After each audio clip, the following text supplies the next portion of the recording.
Bayangkan dua anak kecil, yatim piatu, hanyut terbawa arus sungai saat menyeberangi air deras bersama sang kakek.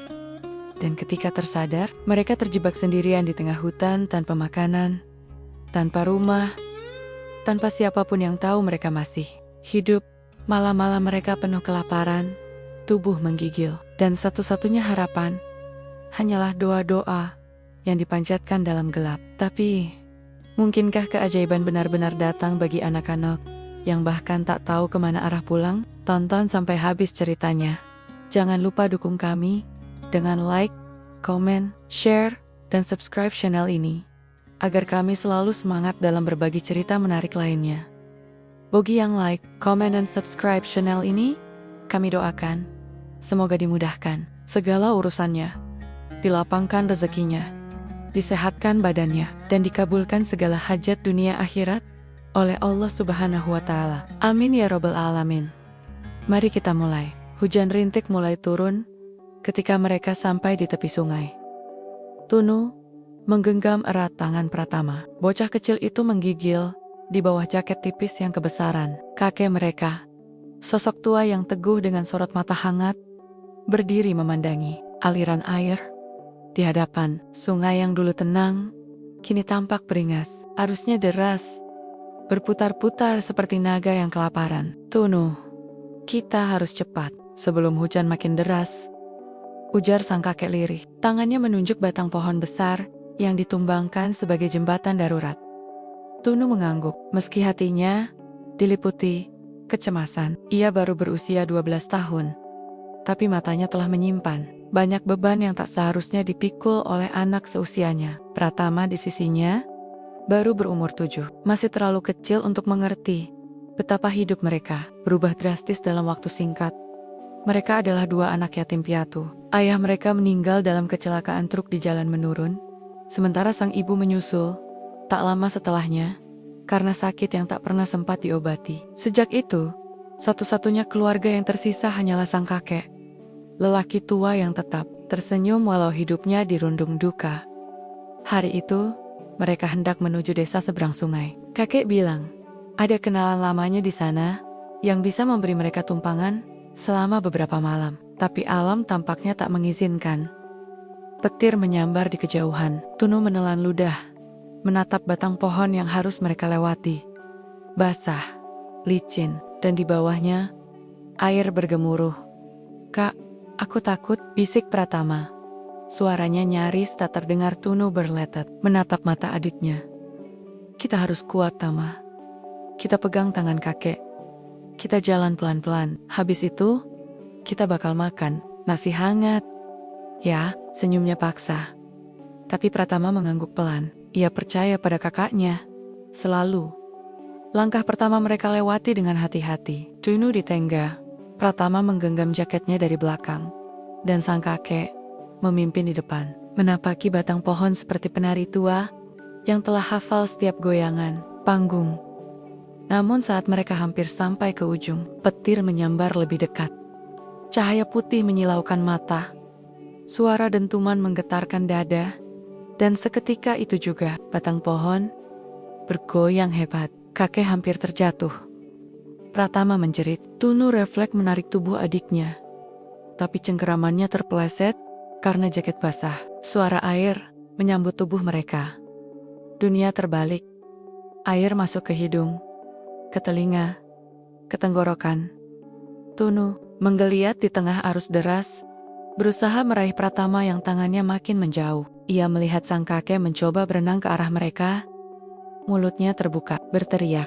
Tapi suara itu hilang ditelan debur air. Segalanya menjadi kabur. Lalu gelap ketika Tunu membuka matanya. Langit sudah pucat. Pepohonan menjulang tinggi, menutupi cahaya matahari. Udara lembab dan tanah di bawah tubuhnya dingin. Tubuhnya nyeri dan napasnya pendek. Ia mendengar suara burung dan juga tangisan. "Tama." Tunu mencoba duduk. Beberapa meter darinya, Pratama meringkuk di bawah semak. Tubuh kecil itu menggigil. Wajahnya basah bercampur lumpur dan air mata. Tunu bergegas mendekat, memeluk adiknya erat. Aku takut, Kak." Pratama terseduh. Tunu mengangguk. mencoba menyembunyikan rasa panik yang mulai menjalari dadanya. Aku juga takut, Tama, tapi kita masih hidup. Itu artinya Tuhan belum selesai sama kita. Ia memandangi sekeliling. Hutan. Tidak ada jalan setapak. Tidak ada suara manusia. Hanya suara serangga dan dedaunan basah. Dan tidak ada kakek mereka. Tunu berdiri, berusaha mencari tanda-tanda keberadaan sang kakek. Tapi tak ada jejak kaki. Tak ada suara panggilan. Hutan itu seperti menelan semuanya. Kita tersesat, Kak. Tunu menggenggam tangan Pratama lebih erat lagi. Dalam hatinya, ia ingin berteriak, tapi ia tahu, sekarang bukan saatnya panik. Mereka berjalan menyusuri hutan selama beberapa jam. Atau mungkin lebih. Pratama kelelahan. Perut mereka keroncongan. Tubuh mereka kedinginan. Di balik semak dan belukar, akhirnya mereka menemukan sesuatu. Sebuah gubuk tua, nyaris roboh, berdinding kayu yang telah lapuk. Atapnya bocor, tapi cukup untuk berteduh. "Ini rumah siapa?" tanya Pratama. "Entah, tapi kita boleh istirahat di sini." Tunu tahu, gubuk ini mungkin tak pernah dihuni manusia lagi sejak bertahun-tahun. Tapi malam mulai mendekat, dan dingin akan semakin menggigit. Ia menggendong Pratama masuk, dan menggelar dedaunan kering sebagai alas. Di sanalah mereka bermalam. Malam pertama adalah malam penuh diam.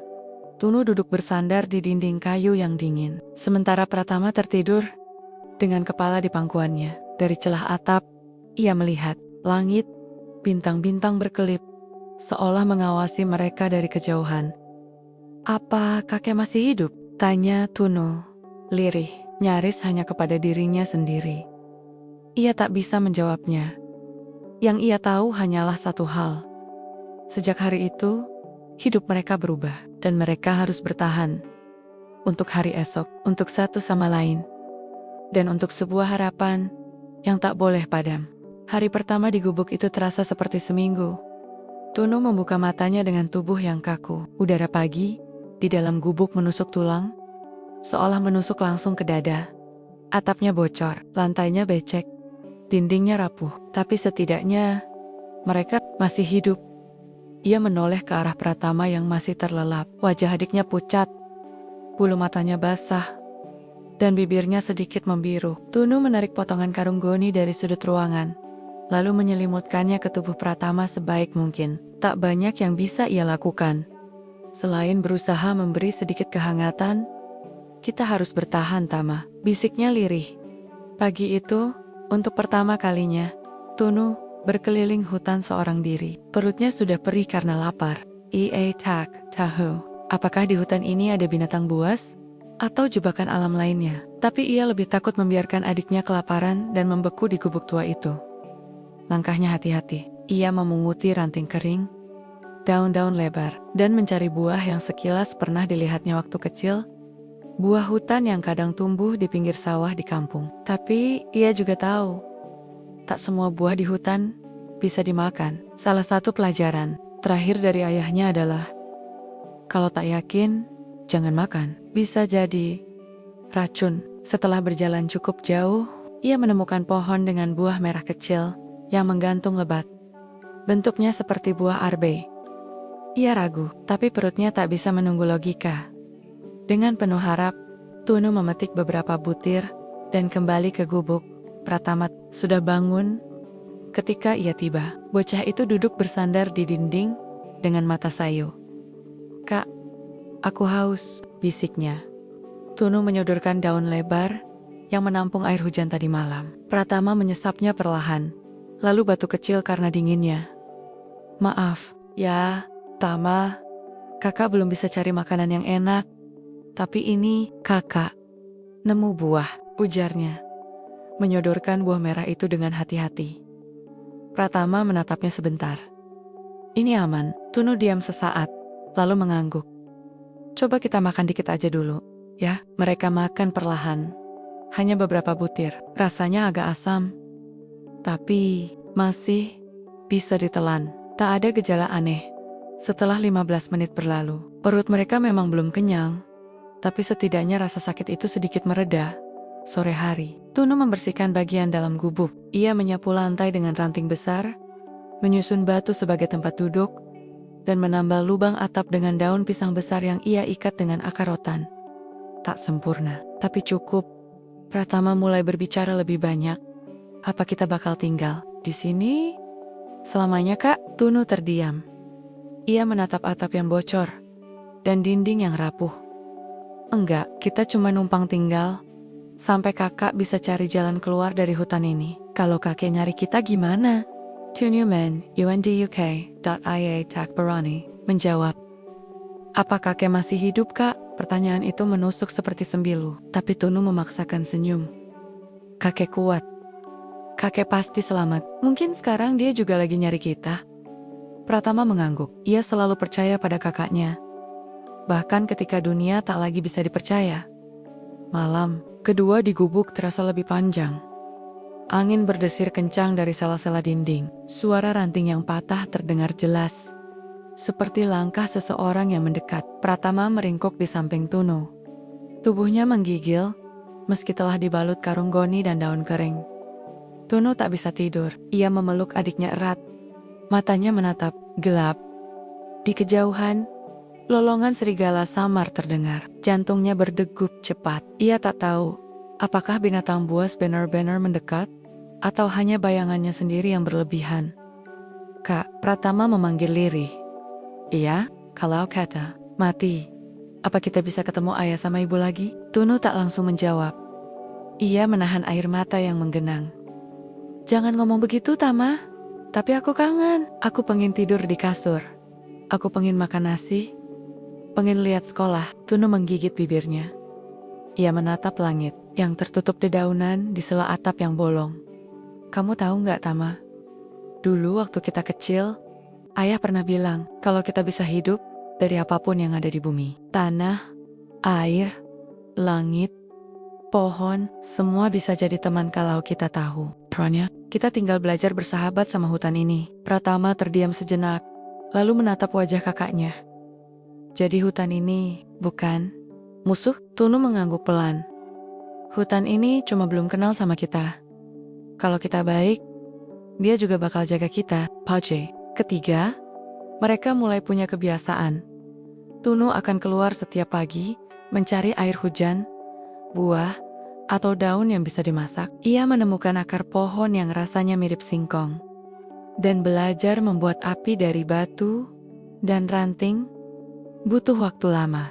Tangan, lecet, asap tebal mengepul. Tapi ekornya, mereka bisa makan akar bakar yang sedikit gosong.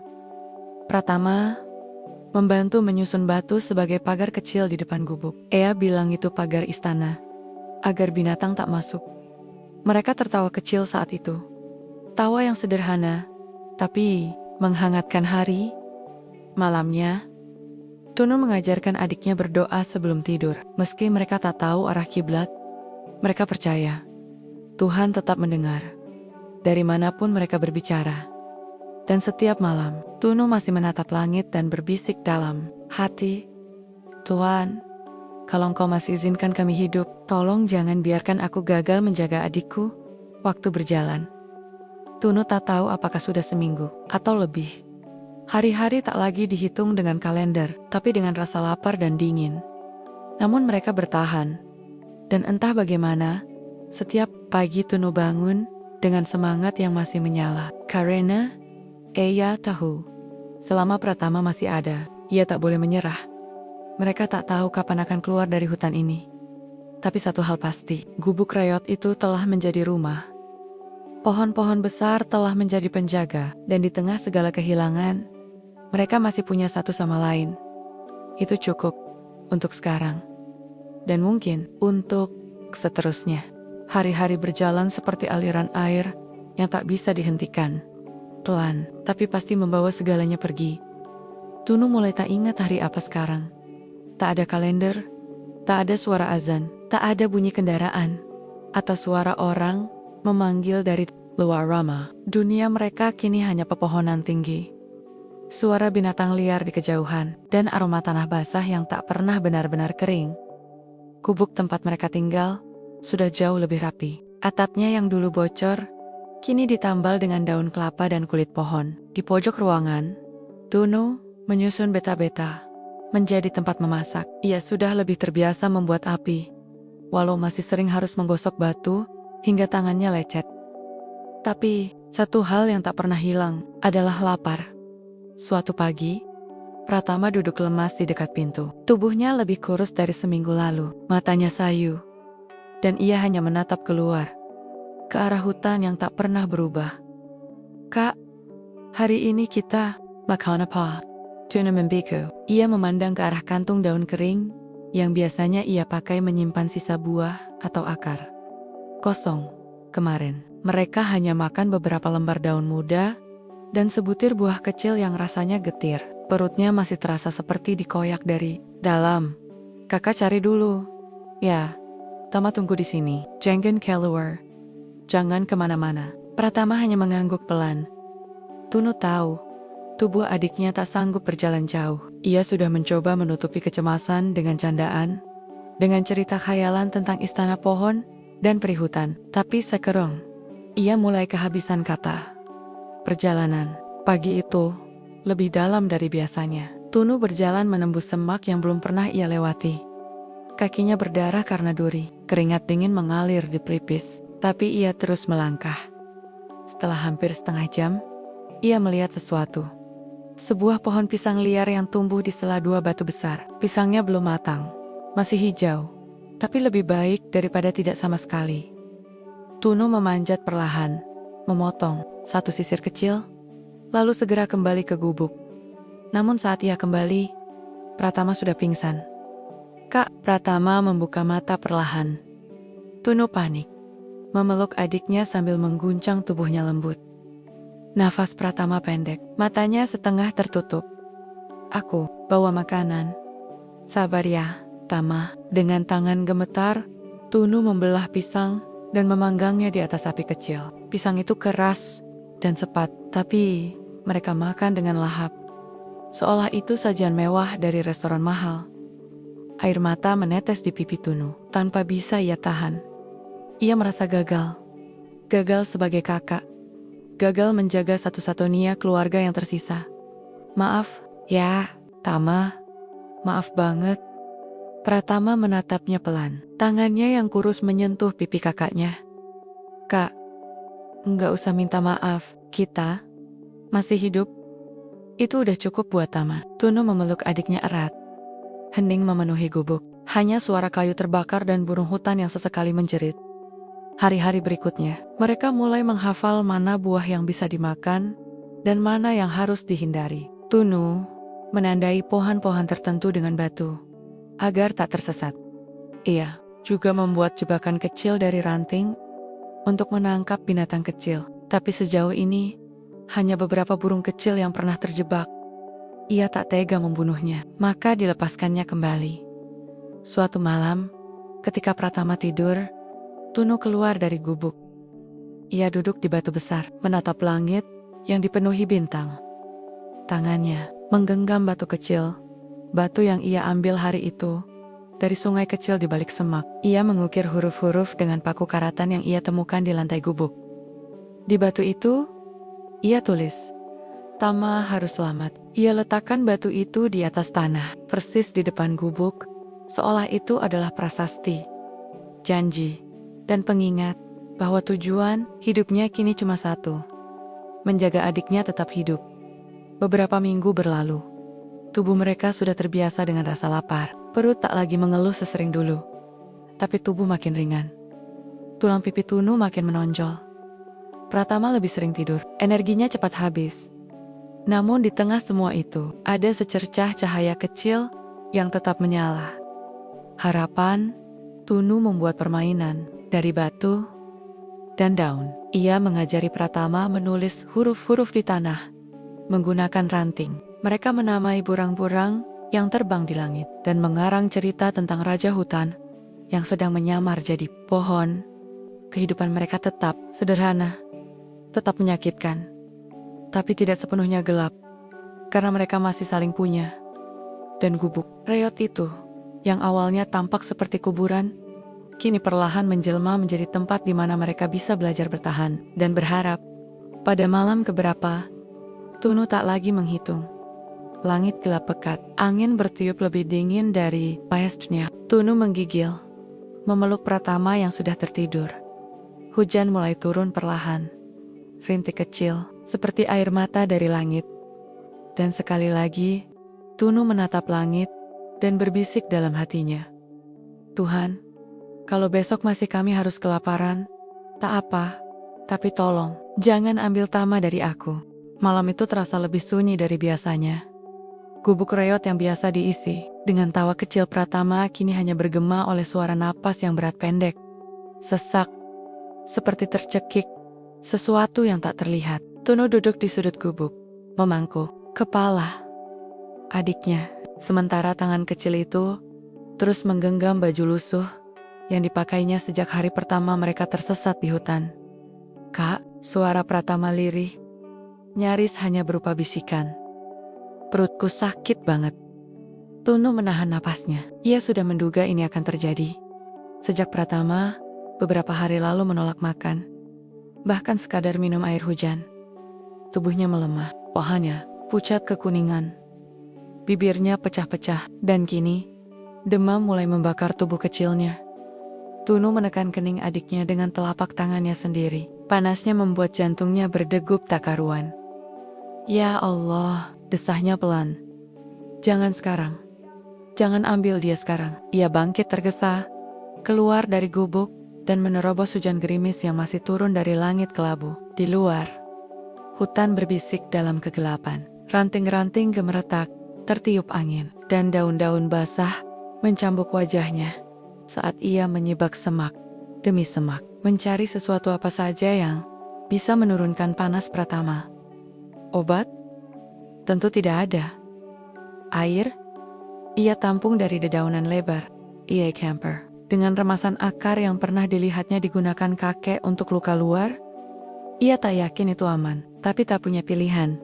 Setelah beberapa lama, ia kembali ke gubuk, mengguyur kening Pratama dengan air dingin, lalu memeluk tubuh adiknya erat-erat, berharap kehangatan dari tubuhnya bisa menembus tubuh Pratama yang menggigil tak berdaya. Hujan di luar makin deras, suara petir sesekali menggelegar. Namun, yang paling keras terdengar di telinga Tunu adalah suara hatinya sendiri yang menjerit. Tuhan, kalau memang harus ada yang kau ambil, ambil aku saja. Bukan dia. Pagi menjelang dengan langit kelabu. Tunu belum tidur. Ia duduk bersandar di dinding. Matanya merah. Napasnya pelan. Ia tidak menangis. Tidak lagi. Air matanya sudah kering sejak tengah malam tadi. Ia hanya menatap wajah adiknya yang mulai membiru di ujung bibir. Tubuh kecil itu kini diam saja. Nafasnya kadang terhenti selama beberapa detik sebelum terdengar lagi. Dan setiap kali itu terjadi, jantung Tunu berhenti bersamaan. Kamu harus bangun, Tama, katanya pelan, berusaha tersenyum. Kita belum nyelesain rumah pohon kita. Ingat, kamu yang bilang mau buat istana dari daun pisang. Tak ada jawaban. Tunu menyentuh tangan Pratama. Dingin. Terlalu dingin. Ia menunduk, menggigit bibir bawahnya. Dan akhirnya membisikkan sesuatu. Kalau kamu pergi, kakak juga akan nyusul. Hari itu, Tunu tak keluar mencari makan. Ia duduk di samping Pratama seharian, menahan kantuk dan lapar yang menghajar tubuhnya sendiri. Ia hanya ingin tetap di sana, memastikan kalau napas adiknya masih ada menjelang sore. Pratama membuka matanya sedikit. Kak, Tunu tersentak. Ia mendekat cepat. Iya, kakak di sini. Ada apa? Aku mimpi, ucap Pratama pelan. Suaranya nyaris seperti desau angin. Kakek datang. Dia bawain makanan, Kak. Tunu terdiam. Pratama tersenyum samar. Tama nggak mau makan dulu. Tama nunggu kakek beneran datang. Tunu menahan isak. Ia memeluk Pratama perlahan. Dia pasti datang, Tama. Kakek pasti datang. Dalam hati, ia ingin percaya itu benar. Bahwa mimpi Pratama bukan sekadar bunga tidur. Bahwa kakek mereka yang selama ini diyakini hilang atau meninggal di sungai sebenarnya masih hidup dan sedang mencari mereka. Tapi di saat yang sama, realita terus menghantam pikirannya. Bagaimana jika mereka benar-benar sendiri? Bagaimana jika tak ada siapa-siapa yang tahu mereka masih hidup? Malam ke-42, atau mungkin lebih, Tunu sudah berhenti menghitung hari. Satu-satunya hitungan yang kini memenuhi pikirannya hanyalah berapa lama lagi Pratama bisa bertahan. Malam itu, hujan turun lagi. Tidak seperti gerimis beberapa malam lalu. Kali ini deras sekali. Seperti langit sedang meluapkan semua tangisannya. Air masuk dari sela-sela atap gubuk, membasahi lantai yang sudah mereka lapisi dengan daun-daun kering. Tunu menggiring Pratama ke bagian yang lebih kering, menutup tubuhnya dengan sisa karung dan jaketnya sendiri. Ia sendiri duduk bersandar ke dinding, menggigil hebat. Tubuhnya menggigil, bukan hanya karena dingin, tapi karena takut ketakutan yang dalam, menyayat, dan nyaris membunuhnya dari dalam. Ia tak tahu apakah mereka bisa bertahan malam ini. Dan untuk pertama kalinya, setelah sekian malam bertahan, Tunu menangis tapi bukan dengan suara. Ia menangis dalam diam. Tangis yang membasahi pipinya tanpa suara, tanpa Isaac, tanpa pelukan. Tangis yang hanya bisa dipahami oleh hujan di luar sana. Tangis yang membawa doa paling tulus dari seorang kakak yang sedang kehilangan harapan. Kak, Pratama memanggil pelan. Tunu segera meraih tangannya. Ada apa, Tama? Aku kedinginan. Tunu langsung memeluknya. Ia tahu tubuhnya sendiri hampir beku. Tapi ia mencoba memindahkan semua kehangatan yang tersisa untuk adiknya. Kakak ada di sini. Jangan takut. Dan malam pun berjalan lambat. Hujan terus mengguyur. Angin meniup dedaunan hingga berdentam ke dinding. Langit tak menunjukkan belas kasih sedikit pun.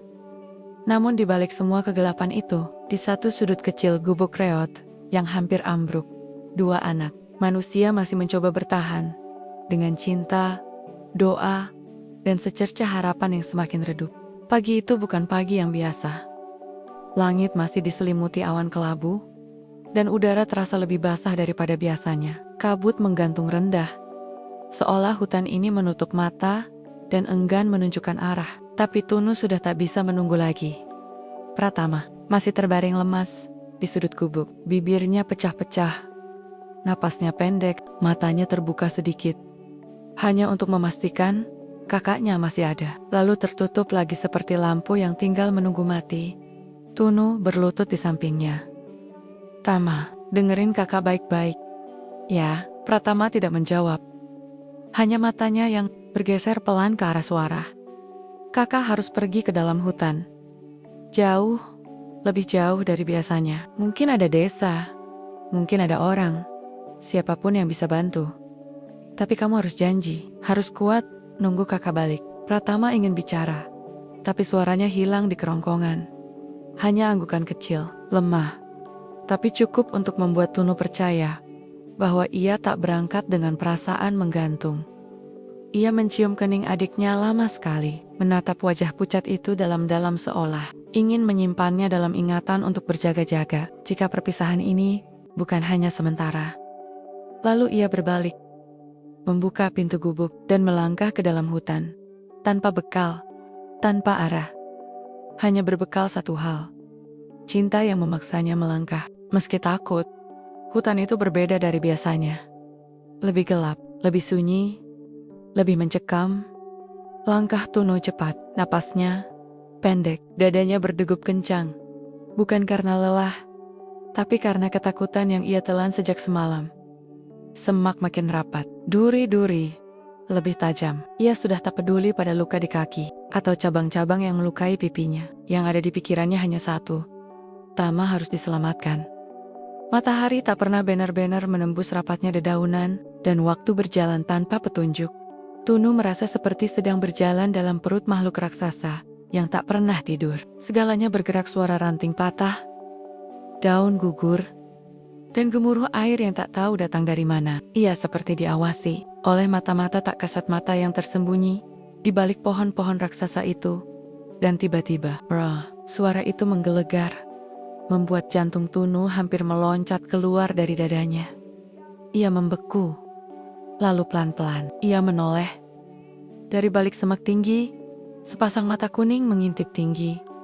Besar, liar, makan. Tunu mundur satu langkah, ranting patah di bawah kakinya. Hewan itu melangkah maju. Ia tak sempat berpikir. Kakinya bergerak lebih cepat dari logikanya. Ia lari, menembus semak, terpeleset, bangkit lagi, lari lagi. Suara langkah binatang itu membayangi. Semakin dekat, dalam kekacauan itu, Tunu menabrak batang pohon besar dan terjatuh.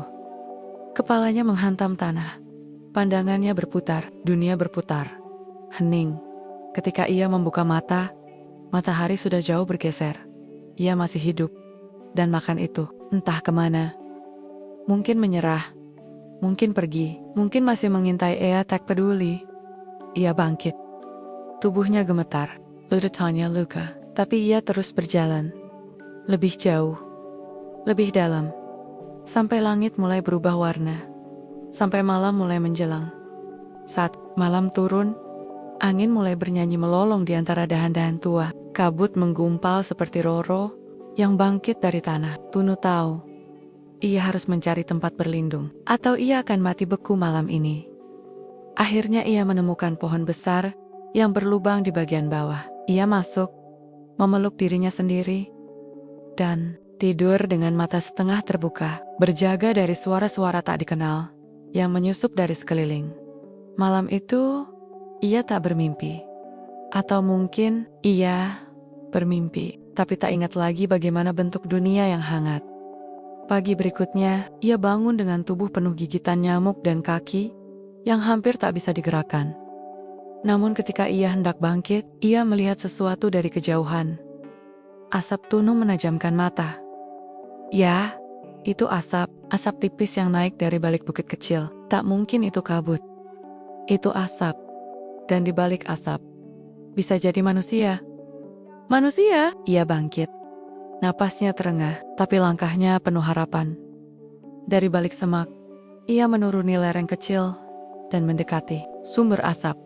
Tapi ketika ia tiba di sana, tak ada siapa-siapa. Hanya sisa api yang sudah mati. Abu masih hangat, jejak kaki kecil berceceran, dan sebuah bungkusan plastik berisi sisa makanan basi. Tunu todudak. Tangannya gemetar saat meraih remeh-remeh roti dari tanah. Ia tahu, ini kotor, tapi ia tetap memasukkannya ke mulut. Tangisnya pecah di sana. Bukan karena lapar, tapi karena ia tahu, ada orang, dan mereka mungkin belum jauh. Ia kembali berdiri, mengikuti jejak kaki, tapi jejak itu tiba-tiba menghilang di antara akar-akar pohon. Ia memanggil, berteriak, "Halo, tolong, ada orang." Hutan hanya menjawab dengan gema, sendiri, dan ketika hujan turun, ia tahu, ia harus kembali ke Pratama. Perjalanan pulang lebih berat dari pergi. Kakinya lelah, tubuhnya nyaris ambruk. Tapi ia terus menyeret tubuhnya, langkah demi langkah, hanya dengan satu harapan, bahwa Pratama masih hidup. Hujan membasahi segalanya. Daun, tanah, luka-luka di tubuhnya, namun ia tak berhenti. Dan ketika senja mulai turun, Tunu melihat sesuatu dari kejauhan, cahaya dari gubuk. Hatanya bergetar. Ia berlari, tak peduli lecet, tak peduli tanah licin. Ia berlari menuju cahaya itu, dan dari balik hujan yang mengguyur deras, ia melihat siluet tubuh seseorang berdiri di depan pintu gubuknya. Bukan Pratama. Seseorang yang jauh lebih tinggi. Seseorang yang membawa lentera. Seseorang yang memanggilnya pelan. Tunu. Tunu berdiri mematung di tengah hujan. Tubuhnya basah kuyup, bibirnya gemetar. Napasnya tercekat. Orang itu berdiri dengan punggung menghadap ke arahnya. Tepat di depan pintu gubuk, sinar lentera kuning rimeng-rimeng menerangi tubuh kurus tinggi itu. Pakaiannya lusuh, topinya menutupi sebagian wajah. Tunu ingin berlari, tapi kakinya terpaku. Ia terlalu letih, terlalu kebingungan, terlalu takut untuk percaya bahwa apa yang ia lihat nyata. Orang itu pelan-pelan menoleh. Wajahnya muncul dari balik bayangan lentera. Tunu tersentak. Ada bekas jahitan panjang di pipi kirinya. Dahi kirinya sobek. Kumisnya masih sama. Sorot matanya pun tak berubah. Namun wajah itu adalah wajah yang sudah ia kubur dalam tangis sejak hari mereka hanyut terbawa sungai. Wajah kakek. Kakek. Suara Tunu tercekat. Sosok itu melangkah, pelan mendekat. Dan ketika jarak mereka tinggal beberapa langkah, suara baritonnya yang dahulu akrab terdengar kembali serak, namun hangat. Iya, Tunu, ini kok. Tunu ambruk berlutut. Tangis yang selama ini ditahan, akhirnya pecah seperti bendungan tua yang jebol. Ia menunduk dalam-dalam, tangannya menggenggam tanah yang basah oleh hujan. Maaf kek, aku gak bisa jaga Tama. Aku kuat kek, aku gagal. Kakek itu segera mendekap tubuh cucunya yang gemetar. Tangannya kasar, hangat, dan nyata.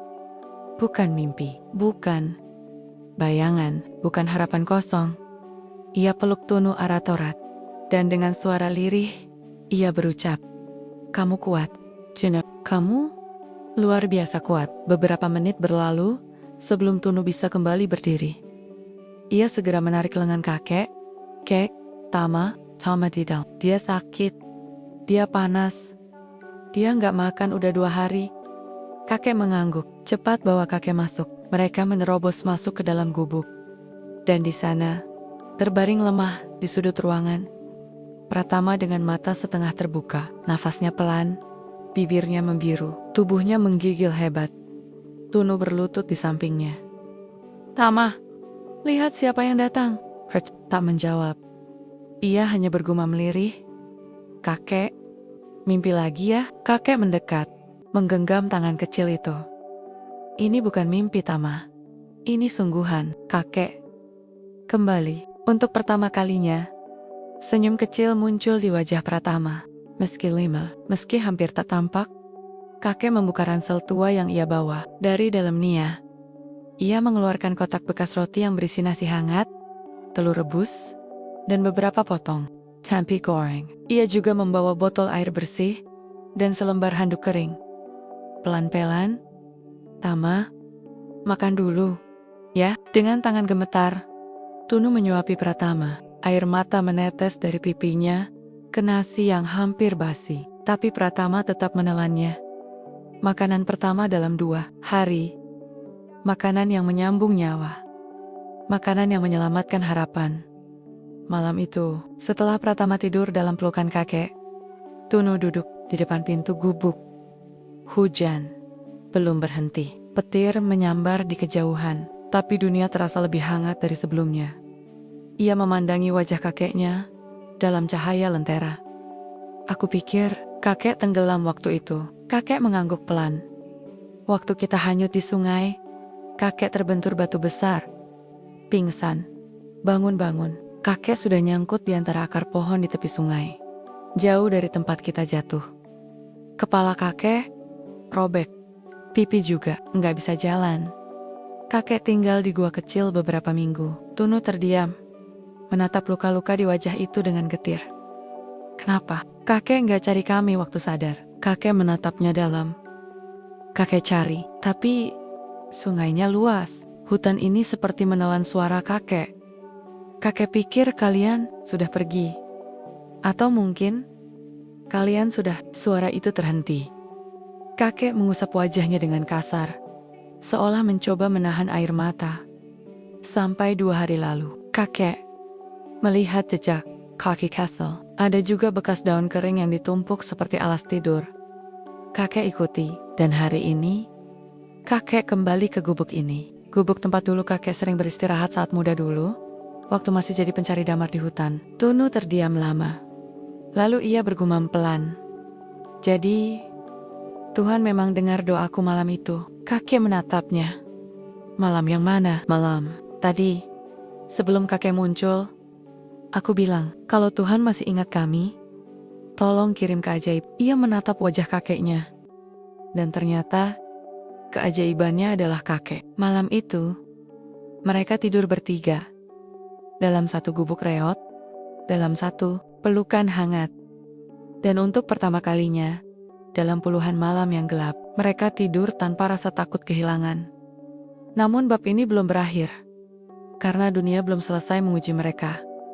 Pagi harinya, ketika kakek hendak mengajak mereka turun ke arah sungai untuk mencari jalan keluar dari hutan, langit mendadak gelap kembali. Awan hitam menggumpal, dan suara dari kejauhan terdengar. Seperti dentuman besar, seperti tanah yang bergerak. Longsor. Kakek menahan Tunu dan Pratama. Jangan keluar, kita harus tunggu dulu. Getaran terasa di tanah. Birang-birang beterbangan dari pucuk pohon. Gubuk mereka berderak pelan, seolah tak kuat menahan tekanan dari bumi. Tunu memeluk Pratama erat-erat. Kenapa kak? Tanya Pratama panik. Kita di sini aja. Kakek bakal jagain kita. Kakek mengunci pandangan ke arah pepohonan, waspada, dan dalam hati. Ia tahu, perjuangan belum selesai. Mereka sudah menemukan satu sama lain. Tapi mereka belum menemukan jalan pulang. Langit mendung masih menggantung, ketika pagi itu berubah menjadi siang tanpa cahaya. Aroma tanah basah memenuhi udara. Daun-daun yang biasanya hanya berdesir, kini bergesekan beringas seperti dinding kehancuran, yang siap menyapu siapapun yang berdiri di bawahnya. Tunu berdiri di depan gubuk, matanya menyapu sekeliling. Tanah di bawah kakinya terasa rapuh, seperti ada sesuatu yang berdenyut di bawah sana. Seperti jantung bumi sedang berdetak terlalu keras. Suara burung-burung yang biasanya ramai, kini lenyap sepenuhnya. Dan yang paling menakutkan dari semua itu adalah kesunyian. Kesunyian yang terlalu hening, terlalu dalam. Seolah hutan ini sedang menahan napas sebelum amarahnya dilepaskan. Kakek keluar dari gubuk dengan kantung rotan berisi sedikit makanan dan air. Kita harus pergi sekarang, ucapnya. Cepat, kalau kita tunggu lebih lama, kita bisa terkubur di sini. Tapi, kemana kek? Tanya Tunu, menahan panik. Kakek menunjuk ke arah timur, lewat jalur kecil yang kakek tahu. Dulu jalur itu aman, tapi kita harus hati-hati. Hutan ini berubah. Tunu segera membopong Pratama yang masih belum pulih. Tubuh adiknya terasa ringan sekali, seperti hanya dibungkus tulang. Tapi Tunu tak mengeluh. Ia hanya menggenggam lebih erat dan menguatkan hati. Hutan tak bersahabat hari itu. Langkah mereka terseok di antara akar-akar besar yang menghalangi jalan. Daun basah menghalangi pandangan. Lantai hutan licin, seperti minyak. Setiap pijakan harus dihitung dengan cermat agar tidak terjatuh. Kakek berjalan di depan, membawa ranting panjang sebagai penyangga dan penunjuk jalan. Jangan pisah, serunya. Kalau tanah mulai bergetar, cari batu besar atau pohon besar untuk berlindung. Belum sempat Tunu menjawab, suara itu datang. B-78, B-19. Suara menggelegar dari arah barat. Tanah bergetar. Daun-daun berjatuhan. Burung beterbangan. Dan debu coklat pekat naik ke langit seperti awan kematian. Longsor. Longsor. Besar. Tunu menoleh. Ia melihat pepohonan tumbang satu demi satu, seperti korek api yang dijatuhkan. Tanah retak. Air bercampur lumpur mengalir deras, menyeret apa saja yang dilewatinya. Kak, aku takut. Pratama menangis dalam pelukan. Tunu memeluk adiknya lebih erat. Tenang, Tama. Kita akan selamat, kakek berteriak, menunjuk ke arah kanan. Lompat ke belakang batu besar itu, cepat. Mereka berlari sekuat tenaga. Tunu hampir tergelincir, tapi berhasil mendekap Pratama erat-erat. Kakek menyusul dari belakang, tepat saat mereka bersembunyi di balik batu besar. Longsoran melewati sisi mereka dengan suara seperti gemuruh kiamat. Lumpur, batu, dan pohon tumbang mengalir hanya beberapa meter dari tempat mereka bersembunyi. Debu tebal memenuhi udara. Tunu batu keras menutup wajah Pratama dengan jaket tipisnya. Setelah beberapa menit, suara itu mulai mereda. Dunia kembali senyap, tapi bukan senyap yang menenangkan. Ini adalah senyap yang menakutkan, senyap setelah kehancuran. Kakek duduk terengah, wajahnya penuh lumpur. Kita masih selamat. Tunu memandangi hutan yang berubah total. Jalur di belakang mereka lenyap, batu-batu besar menghalangi jalan, tanah menjadi rawa lumpur. Kita harus cari jalan lain, kek, gumamnya. Kakek mengangguk lemah. Lewat utara. Lebih jauh. Tapi mungkin lebih aman. Perjalanan dilanjutkan dengan susah payah. Pratama digendong di punggung Tunu. Sementara kakek sesekali berhenti menahan nyeri di lututnya yang sudah tua. Hujan rintik mulai turun lagi. Menambah dingin di udara yang sudah menusuk beberapa kali. Tunu hampir jatuh. Badannya lelah, tekannya lecet. Tapi wajah Pratama yang pucat terus menjadi alasan untuk bertahan. Mereka tiba di sebuah celah sempit di antara dua bukit batu. Kakek memeriksa dinding batu itu dengan teliti. Dulu, di balik sini ada jalan pintas menuju sungai utama, katanya. Tunu membantu membuka semak dan memindahkan batu-batu kecil. Saat mereka masuk, langit kembali menggelap. Dan saat itulah, petir menyambar. Petir menyambar pohon besar tepat di belakang mereka. Pohon itu tumbang, menutup celah sempit yang tadi mereka lalui. Mereka terperangkap. Tunu menoleh ke belakang. Jalan tertutup! Kakek menggertakkan gigi. Kita lanjut ke depan. Tak ada pilihan lain. Di depan mereka, hutan kembali melebar. Namun suasananya jauh lebih suram. Tanah penuh kubangan. Akar-akar mencuat dari tanah, seperti tanggen-tanggen yang mencoba mencengkeram siapapun yang lewat. Tunu mulai kehilangan tenaga. Pandangannya berkunang-kunang. Aku takut pingsan, kek. Kakek segera membantu menopang tubuhnya. Sebentar lagi, nak. Sabar sebentar lagi. Dan di tengah kabut yang mulai turun perlahan, mereka melihat sesuatu. Siluet atap seng, bangunan. Tunu memicingkan mata. Rumah, kakek mengangguk. Matanya mulai berbinar. Itu pos jaga perhutani tua. Kita sampai. Tunu tak bisa lagi menahan air mata. Ia tertawa kecil sambil menangis.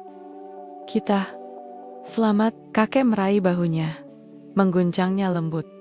Kita belum keluar dari hutan. Tapi kita tak sendirian lagi. Mereka tiba di pos itu dengan sisa tenaga terakhir. Pintu kayunya rapuh, tapi di dalam ada ranjang tua, rak kosong, dan drum bekas penampung air hujan. Kakek langsung menuang air, mencuci luka-luka di tubuh mereka, dan menyiapkan tempat tidur dari daun dan kain lusuh yang tersisa. Tunu memeluk Pratama yang mulai tersenyum tipis lagi.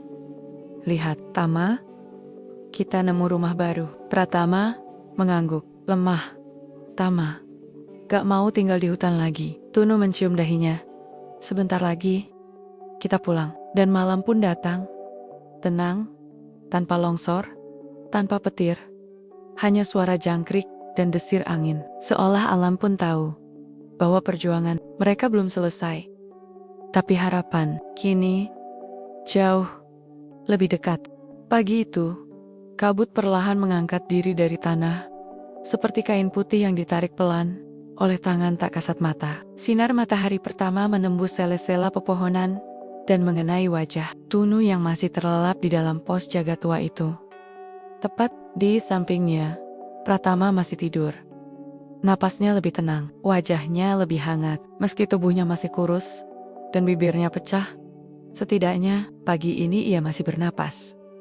Kakek duduk di ambang pintu pos, memandangi hutan dengan tatapan kosong. Namun, berjaga, matanya merah. Bukan karena kurang tidur, tapi karena terlalu banyak menahan air mata. Tangis yang tak sempat dikeluarkan di tengah kepanikan dan tanggung jawab yang begitu besar.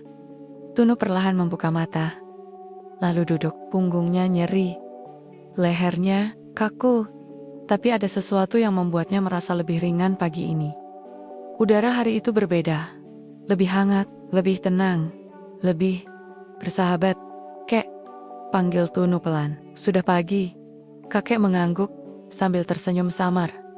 Hari ini, kita harus lanjut. Setelah sarapan seadanya, air hujan hangat, dan sisa makanan dari ransel kakek yang tinggal sedikit, mereka bertiga kembali berjalan. Jalur yang mereka ambil adalah jalur menurun ke arah lembah, mengikuti aliran sungai kecil yang mengalir di dekat pos jaga. Tunu berjalan sambil menggendong Pratama di punggung. Kokik sesekali membentuknya. Beban di pundak bukan hanya tubuh adiknya, tapi juga harapan yang selama ini hampir patah. Kini, harapan itu mulai menyala lagi. Pelan-pelan, seperti cahaya matahari yang menembus dedaunan tebal. Setiap langkah adalah doa. Setiap napas adalah janji. Bahwa mereka akan keluar. Bahwa mereka akan selamat. Bahwa Pratama akan bisa sekolah lagi. Tertawa lagi. Bermain lagi. Beberapa jam berlalu. Matahari sudah naik tinggi. Lembah mulai terbuka. Dedaunan di sekitar mulai jarang. Udara berubah.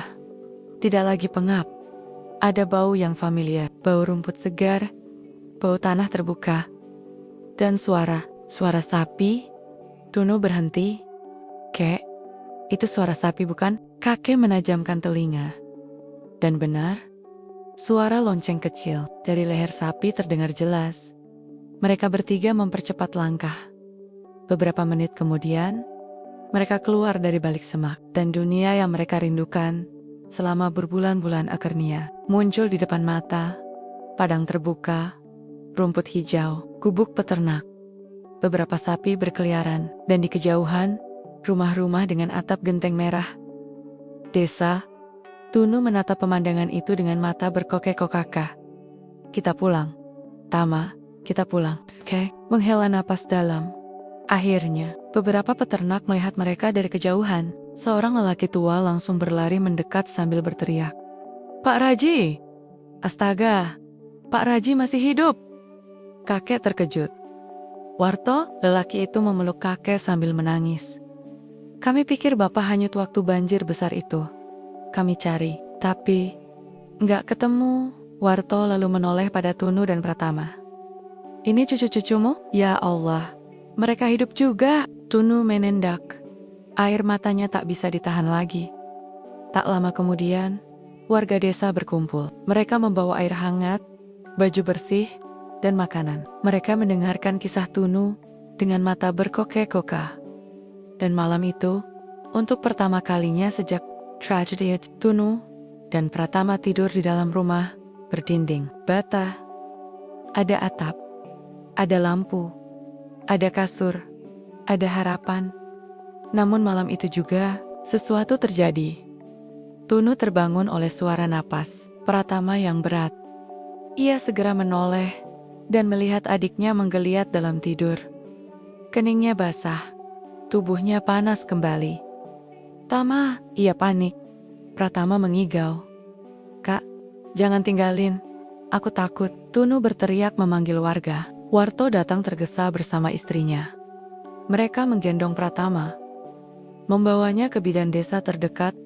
Jeroknya Jo, 2 jam perjalanan malam naik motor melewati jalan setapak berlumpur. Kakek ikut. Tunu menahan tangis di belakang motor, memangku tubuh adiknya yang makin lemah. Setibanya di sana, bidan langsung memeriksa. Panas tinggi, tubuh dehidrasi, jantungnya lemah. Dan kata-kata yang paling menyayat datang dari mulut bidan itu. Lirih, tapi tajam. Kalau dia terlambat datang sehari saja, mungkin sudah terlambat. Cuman tangisnya pecah, bukan karena takut kehilangan, tapi karena terlalu dekat dengan kehilangan. Dan saat Pratama membuka mata perlahan, di ranjang perawatan sederhana itu, ia tersenyum kecil. Kita udah. Selamat ya kak. Tunu mengangguk, menggenggam tangannya erat.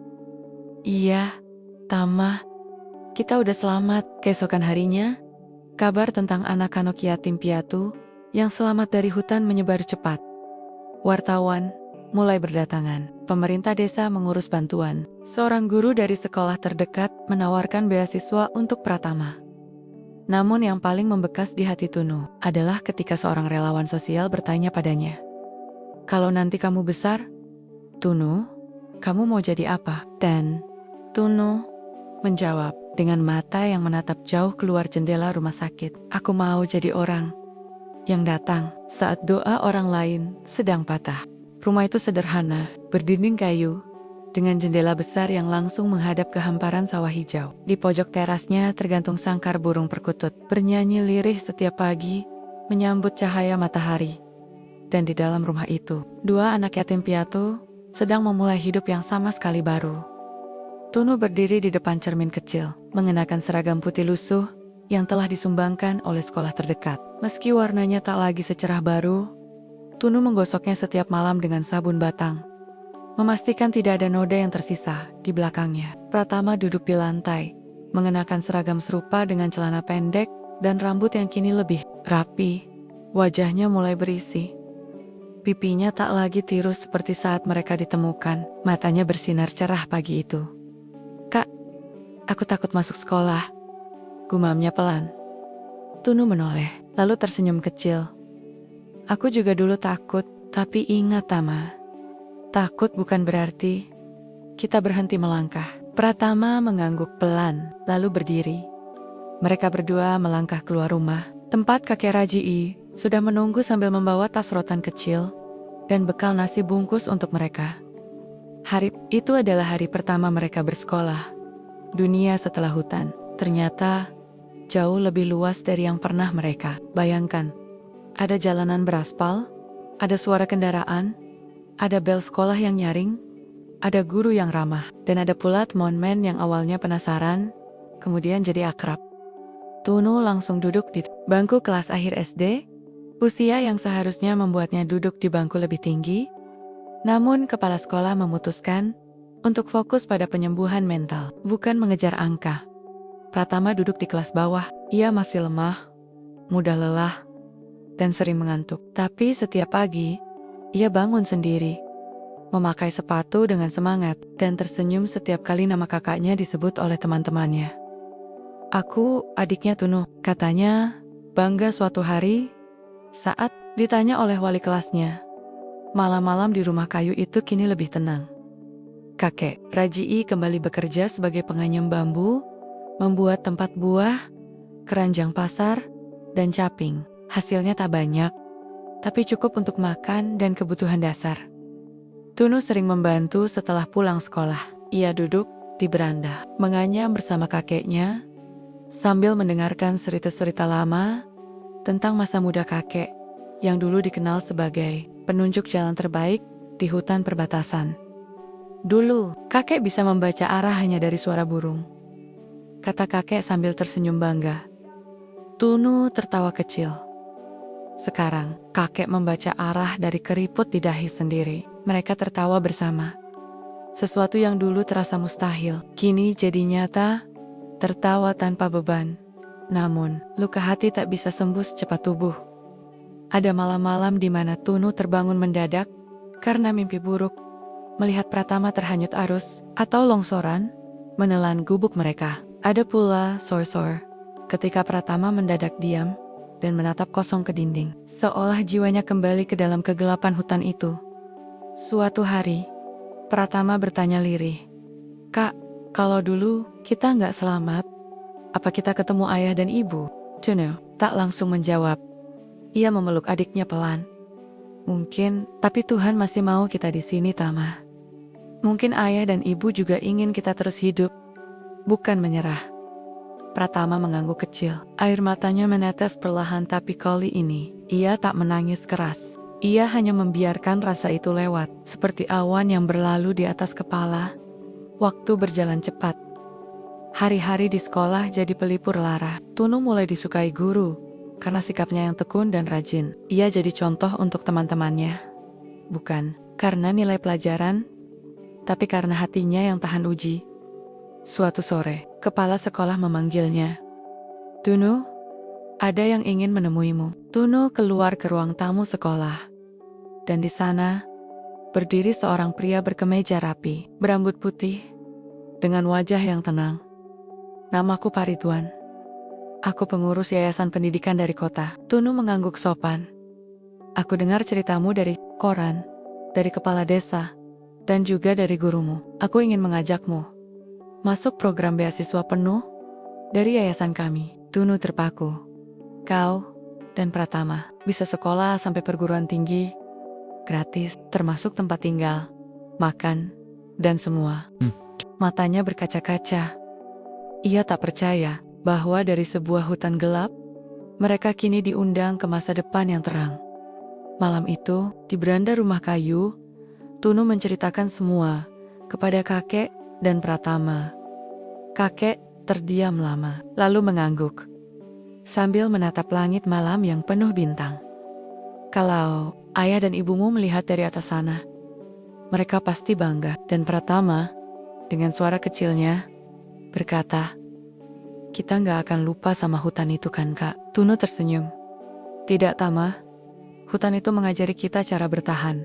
Tapi lebih dari itu, hutan mengajari kita cara berharap." Di akhir bulan, mereka berkemas, menitipkan rumah kayu itu pada Warto, yang kini jadi sahabat kakek. Tunu memeluk kakek lama sekali sebelum naik mobil yayasan. "Terima kasih, Kek, karena nggak pernah berhenti percaya." Kakek membalas pelukan itu dengan suara serak. "Jaga adikmu dan jaga hatimu." Mobil itu pun melaju perlahan keluar dari desa, melewati jalan yang dulu tak pernah mereka bayangkan bisa mereka lalui lagi.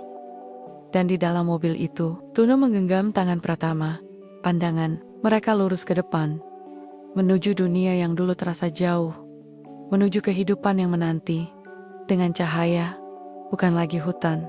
Kepada kakek Raji, di desa, dari kami, Tunu dan Pratama. Tempat asrama pendidikan Yayasan Cahaya Bangsa. Tanggal 24, aku tidak tahu tanggal persisnya, Kek.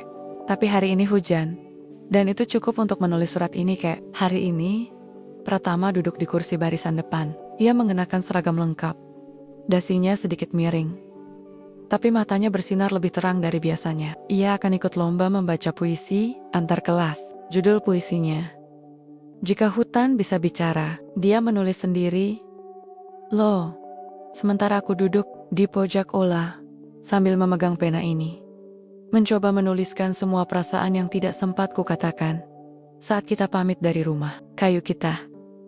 Waktu itu aku terlalu bingung, terlalu haru, dan terlalu takut kehilangan suasana yang selama ini menyelamatkan kami. Tapi hari ini, aku mengerti, kadang perpisahan bukan tentang berpisah, tapi tentang memberi ruang agar harapan bisa tumbuh lebih luas, Kek." Sudah 2 bulan kami di tempat ini. Tempatnya bersih, makanannya teratur, dan ada kamar untuk masing-masing anak. Setiap malam, Pratama tidur di kasurnya yang empuk, dan tidak pernah lagi terbangun karena kelaparan atau kedinginan. Ia bahkan mulai belajar menulis puisi dan menggambar ulang gubuk kita dari ingatannya. Aku sendiri ikut kegiatan perpustakaan, banyak buku, Kek. Ada buku tentang hutan, tentang keluarga, bahkan tentang bintang-bintang. Aku ingin suatu hari menulis buku juga, bukan tentang yang sedih-sedih, tapi tentang ketahanan hati. Karena aku rasa hanya hati yang benar-benar bertahan yang bisa menyelamatkan manusia dari kegelapan. Kadang-kadang malam turun dan langit kota ini berubah menjadi abu-abu. Tapi yang berbeda adalah sekarang kami tahu selalu ada terang yang datang. Antadare, lampu, dari senyum guru, atau dari suara Pratama yang membacakan puisi karyanya sendiri. Dan anehnya, Kek, di tengah semua ini, aku masih sering merindukan suara hutan.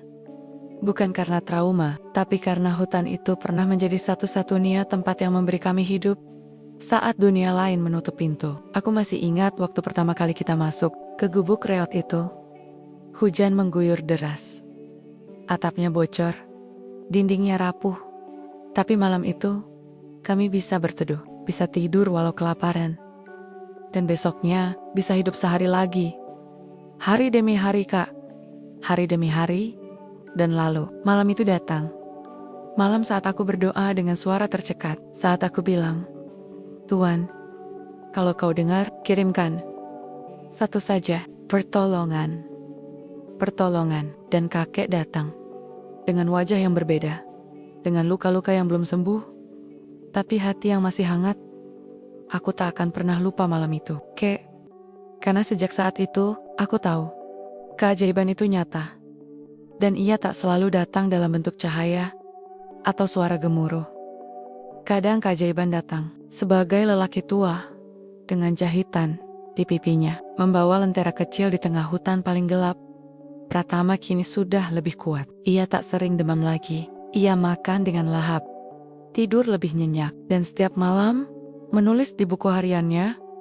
Tadi pagi, ia bilang, "Kak, suatu hari nanti, Aku ingin bikin yayasan sendiri. Namanya Rumah Pelindung Hujan. Buat anak-anak yang gak punya rumah kayak dulu. Aku tertawa kecil, lalu menepuk pundaknya.